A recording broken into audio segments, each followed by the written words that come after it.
আসসালামু আলাইকুম। আজকে আমরা কম্পিউটারের হার্ডওয়্যার নিয়ে ক্লাস করব। কম্পিউটার হার্ডওয়্যার কী কী থাকে এগুলো আমরা দেখব আজকে।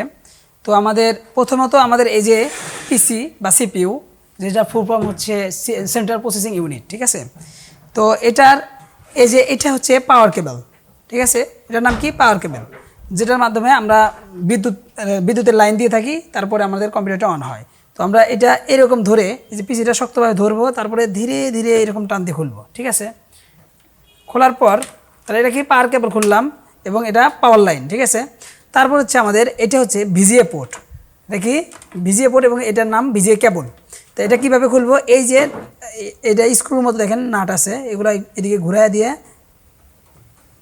নাটটা ঢিল করে নেব। ঢিল করার পর এটা হালকা করে টান দেব। এটা কি? ভিজিএ কেবল। আর এটার নাম কি? এটা ভিজিএ পোর্ট, ঠিক আছে।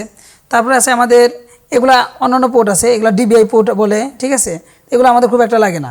আর এই যে এগুলো হচ্ছে ইউএসবি পোর্ট, এটা ধরেন মাউসের, এটা কিবোর্ডের, আর এটা কি ইউএসবি কেবল, মানে এটা কি কিবোর্ডের কেবল, আর হচ্ছে মাউসের কেবল।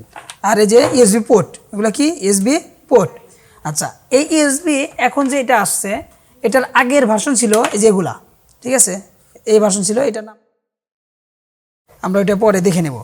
ওকে, তারপর হচ্ছে এই যে ইউএসবি পোর্ট, এগুলো আমরা খুলে নিই। আর এটা হচ্ছে আমাদের ওয়াইফাই অ্যাডাপ্টার বলে, ঠিক আছে। আমরা ওয়াইফাই কানেকশন করে সাধারণত পিসিতে এটা দিয়ে, যে ইথারনেট পোর্টের মাধ্যমে। তা আমরা ইথারনেট পোর্ট না দিয়ে আমরা ওয়াইফাই অ্যাডাপ্টার ব্যবহার করছি। যদি কারো কম্পিউটারে এই ইথারনেট পোর্ট কাজ না করে, তখন আমরা এই ওয়াইফাই অ্যাডাপ্টার ব্যবহার করলে আমরা নেট কানেকশন পেয়ে যাব। তারপরে হচ্ছে আমাদের এটা হচ্ছে অডিও ইনপুট আউটপুট আছে, ঠিক আছে। এটা মাইক্রোফোনের পোর্ট থাকে, তারপরে অডিও আউটপুট পোর্ট থাকে, তারপরে যারা সিডি ডিভিডি কানেক্ট করতে চায় তাদের জন্য এই 3টা পোর্টই ব্যবহার হয়, ঠিক আছে। তো এখানে এই কয়েকটা অংশ দেখলাম। তারপরে এখন আমরা এদিকে আসেন, আমরা পাস করছিলাম। ওকে, এখন আমরা দেখব এই যে এই পিসিটা কীভাবে খোলে। পিসি খোলা দেখব। আমাদের এই উপরের ডালাটা খুলে নেব। দেখবেন যেই পাশে আমাদের যে পিসিটা এরকম লম্বা করে ধরার পরে দেখেন যেই পাশে দেখবে যে এইরকম পোর্ট থাকবে, এই পাশে কখন খুলবেন না, কারণ এই পাশে আমাদের বিভিন্ন যন্ত্রাংশ থাকে, মাদারবোর্ড থাকে, এই জন্য এই পাশে আমরা খুলবো না। আমরা খুলবো কোন পাশে? এই উপরের পাশে, এটার এই পাশে, ঠিক আছে। এখন এটা এই যে স্ক্রুগুলা লুজ দিলাম। এই যে স্ক্রু অনেক সময় আমরা খায়া ফেলাই কাজ করার সময়, এটা খায়া ফেলাই বলতে বোঝাইতেছে হারায় ফেলাই, ঠিক আছে। তা এটা কেমন, যে ধরেন যে এটা রাখছি, হঠাৎ করে আবার কাজ করার সময় হারায় গেছে, এটা খুঁজে পাইতেছি না, এটাই খায়া ফেলা বলে, ঠিক আছে। ওকে, এখন আমরা এই যে এখানে হালকা এরকম দিলেই হবে। অনেক পিসিতে একটু শক্ত থাকে, একটু জোরে ধাক্কা দিলেই হবে, আবার এরকম ভর দেওয়া যাবে না, এরকম টান দিলেই খুলে যাবে। খুলে যাওয়ার পরে আমরা এটা রাখি। রাখার পরে এখন আমরা এটা এদিকে দেখি, দেখা যাচ্ছে কি?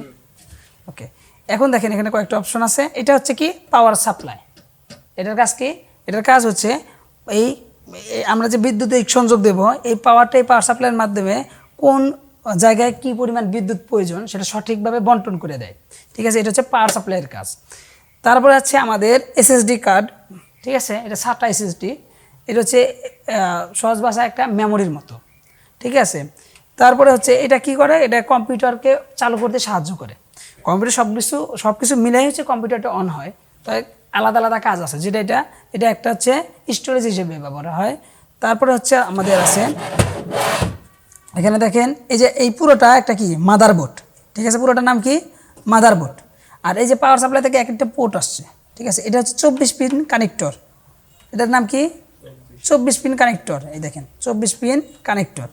তারপরে আছে আমাদের এই যে SATA পোর্ট, ঠিক আছে। এই যে SATA পোর্ট, এই যে এগুলো হচ্ছে SATA পোর্ট, দেখা যায় এই যে SATA পোর্ট দেখা যায় এই যে SATA পোর্ট।